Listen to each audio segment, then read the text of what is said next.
Assalamualaikum, apa khabar semua? 29 Mac 2024. Dari Washington Post teman-teman berkata yang di kampung-kampung Ukraine kemungkinan tidak ada lagi lelaki yang tinggal di kampung-kampung ini kerana kebanyakan mereka dipaksa untuk pergi berperang. Dan kalau di bandar-bandar besar lelaki tak diganggu lagi kerana nanti nampak sangat kalau orang luar datang ke bandar-bandar besar ini dah tak ada lelaki. Jadi mereka banyak mencari askar-askar Ukraine di kampung-kampung. Kamu tak nak di bandar besar buat tunjuk perasaan kerana engkau memaksa mereka menjadi askar paksa. Dan lepas ini kalau di kampung-kampung sudah tidak ada lelaki jadi terpaksa jugalah mencari askar di bandar-bandar. Ukraine Air Force spokesman kena fired kerana kebenaran yang dia katakan. Apa yang dia kata, Su-24 Ukraine kena tembak jatuh hari-hari di Ukraine Banyak juga dia katakan kebenaran apa yang terjadi di Ukraine. Sebab tu dia kena berhenti sebagai Air Force spokesman Ukraine. Dan berita sedikit tentang Niger kontrak dengan US camp drone dengan askar yang sebanyak 645 askar US di Niger. Dan US berkata camp ini untuk fight teroris. Dan Niger kata camp ini tidak adil. Dan Biden hantar wakil untuk memperbaharui kontrak. Tapi wakil Biden White House datang dengan keadaan tidak profesional. Dan kerajaan Niger kata kami tidak memerlukan kerajaan US lagi di Niger. Dan wakil Niger berkata US memberitahu harus putuskan hubungan dengan Rusia. Dan sekarang Niger pilih untuk putuskan hubungan dengan US. Dan teman-teman tahu kan pipeline minyak US curi di Afrika melalui Niger teman-teman. Dan lepas ini slow US akan dihalau dari Afrika. Sebelum ini France telah dihalau dan sekarang ini adalah turn US pula.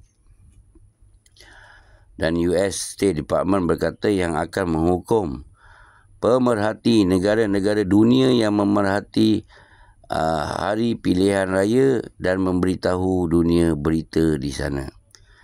Kerana mereka tak nak dunia nampak yang pilihan raya Rusia berjalan dengan baik dan adil.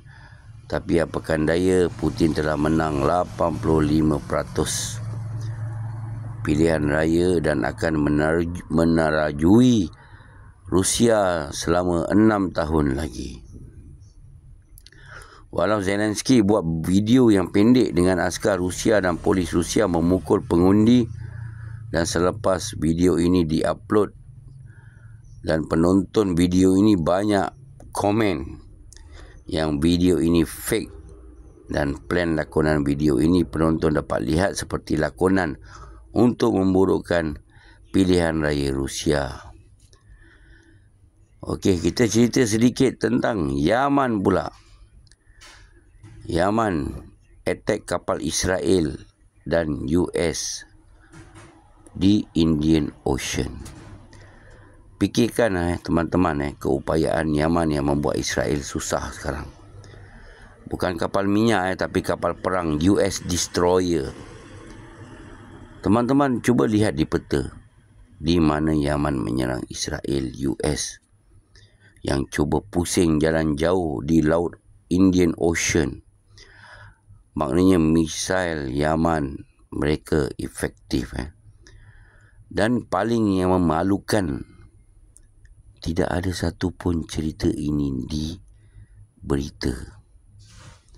Kalau mereka menyerang semua kapal-kapal yang melalui Indian Ocean, satu dunia barang akan naik teman-teman.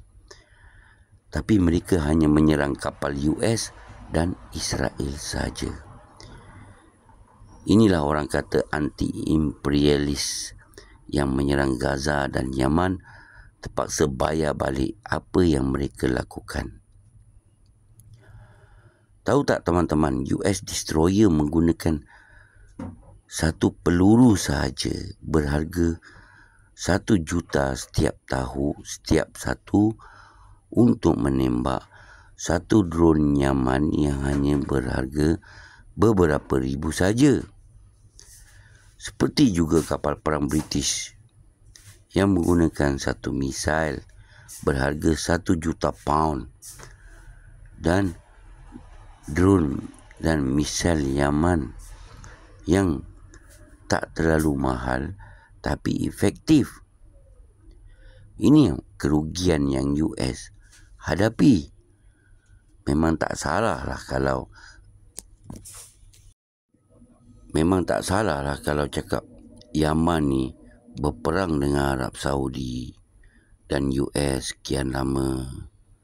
Walaupun mereka dikatakan negara yang susah, tapi lihat macam mana mereka conquer sekarang di laut.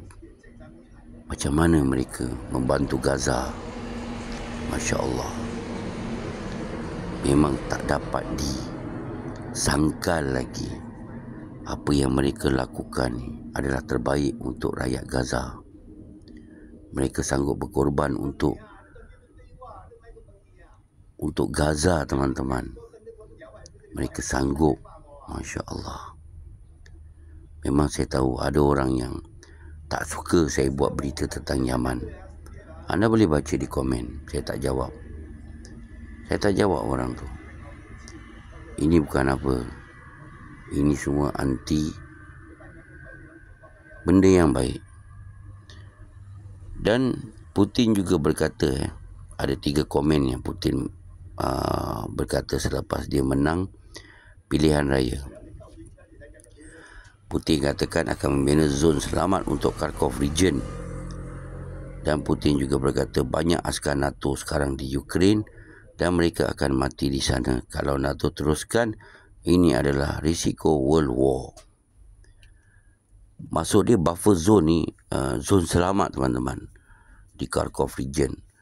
Apabila dia dah bina zon selamat untuk Kharkov region. Kharkov region ni adalah bandar kedua terbesar di Ukraine. Dan dia akan bina zon selamat. Maknanya selepas ini zon selamat tu akan ke hadapan lagi. Maksud saya, peluru berpandu sampai, katakanlah Putin taruh 300 km peluru berpandu anda tidak boleh sampai ke Kharkov region. Sekarang yang paling jauh adalah peluru berpandu Torak missile Jerman. Boleh terbang hingga 300 km dan Storm Shadow boleh terbang hingga 100 lebih ke 200 km. Jadi Putin akan bina buffer zone untuk mengelak peluru-peluru berpandu Ukraine ini tidak sampai ke bandar-bandar yang Putin bina buffer zone.